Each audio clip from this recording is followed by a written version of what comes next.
Día 12. Dios planea magníficamente y a largo plazo. Dios no nos pide que hagamos con nuestra fuerza la obra que nos espera. Él ha provisto ayuda divina. Da el Espíritu Santo para ayudarnos en toda dificultad. Ya que Dios conoce el futuro y a cada persona extremadamente bien, Él también sabe cómo puede usarnos de manera óptima para lograr lo mejor para nosotros y para el reino de Dios. En Juan 7:37-39 leemos: Si alguien tiene sed, venga a mí y beba.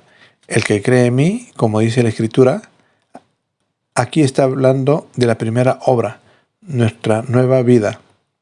De su interior brotarán ríos de agua viva. Eso dijo del Espíritu. Eso tiene que ver con el segundo trabajo que Dios quiere hacer a través de nosotros.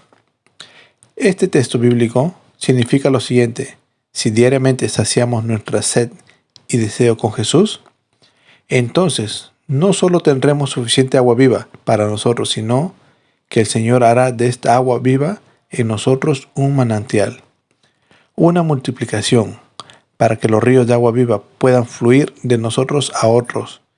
Esta es la promesa maravillosa.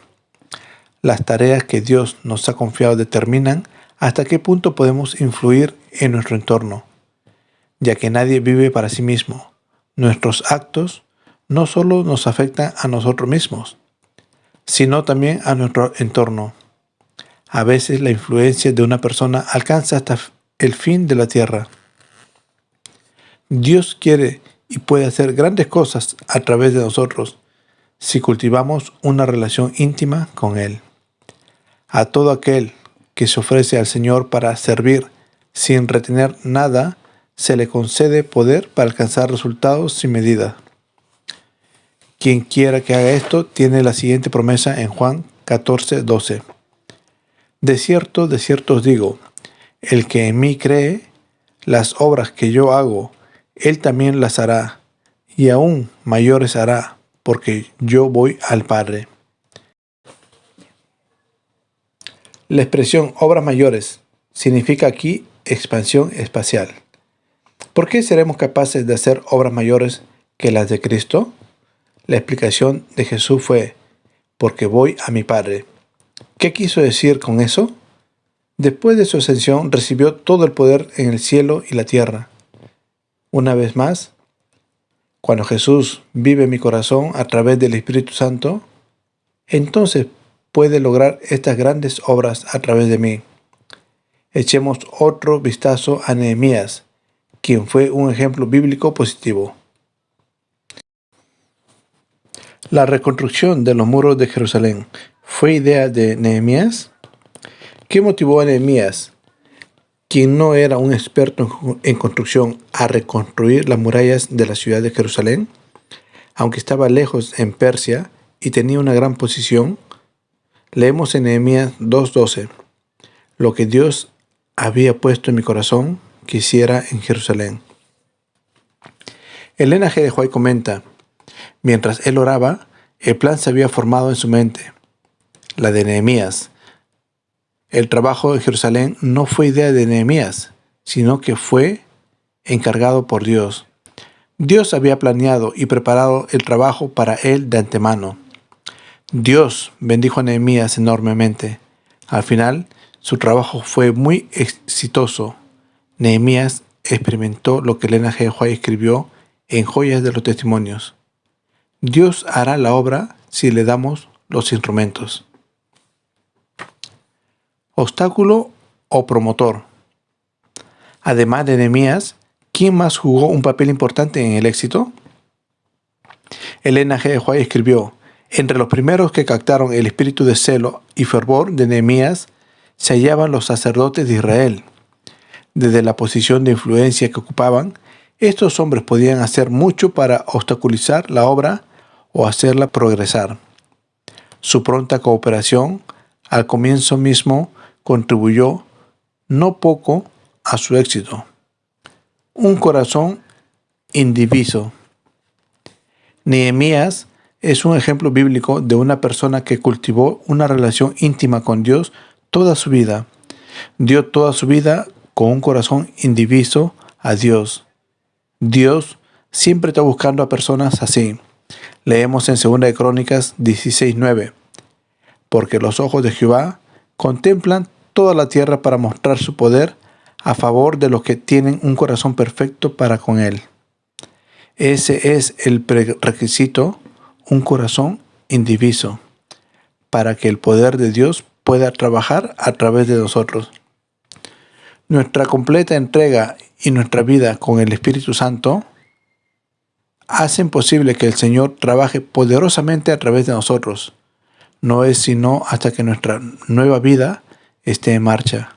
Cuando tenemos una relación consistente y vibrante con Dios, nos confiará el trabajo que ha preparado. Solo con la base de la primera obra viviente puede la segunda obra, una obra de Dios, ser construida.